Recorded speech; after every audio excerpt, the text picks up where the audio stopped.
Hi hello. ഇന്ന് നമ്മൾ വന്നിരിക്കുന്നത് വിയറ്റ്നാമിലെ Ho Chi Minh സിറ്റിയായ war റിമൻസ് മ്യൂസിയത്തിലാണ്.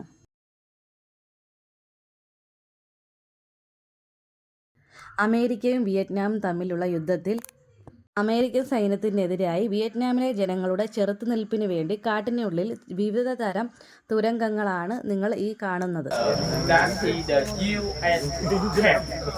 So in the morning we start from here, Saigon or Ho Chi Minh City, and in here that's the international airport. The airport you come in the yesterday. Okay.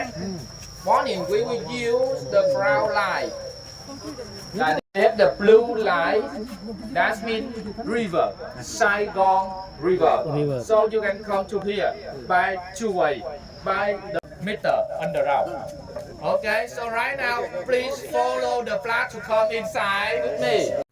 Vietnam യുദ്ധസമയത്ത് സൈനികൾ ഒളിച്ചിരുന്ന വിവിധ തരം തുരങ്കങ്ങളാണ് നിങ്ങൾ കണ്ടുകൊണ്ടിരിക്കുന്നത്. അമേരിക്കയ്ക്കെതിരായി പോരാടിയ ഓരോ ടണലുകളും വിയറ്റ്നാമിലെ ജനങ്ങളുടെ ചെറുത്തുനിൽപ്പിന് ഗറില്ല യുദ്ധത്തിൻ്റെയും പ്രതീകമാണ് ഈ ടണൽ. അതുപോലെ തന്നെ ഓരോ ടണലുകളിലും ഓരോ തുരങ്കത്തിലും സന്ദർശകർക്ക് ഇറങ്ങുവാനും ഇറങ്ങി ഫോട്ടോസും വീഡിയോസും എടുക്കാനുള്ള അനുമതി ഉണ്ട്. വിവിധ തരത്തിലുള്ള തുരങ്കങ്ങളാണ്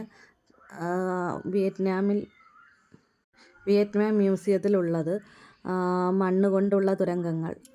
അതുപോലെ തന്നെ ഹൂച്ചി ടണലിൻ്റെ മറ്റൊരു പ്രത്യേകതയാണ് വിയറ്റ്നാം യുദ്ധവുമായി ബന്ധപ്പെട്ട ഹെലികോപ്റ്റർ, യുദ്ധവിമാനങ്ങൾ, പീരങ്കികൾ, പഴയതരം പീരങ്കികൾ, യുദ്ധത്തിൻ്റെ അവശിഷ്ടങ്ങൾ തുടങ്ങിയവയും നമുക്ക് കാണാവുന്നതാണ്.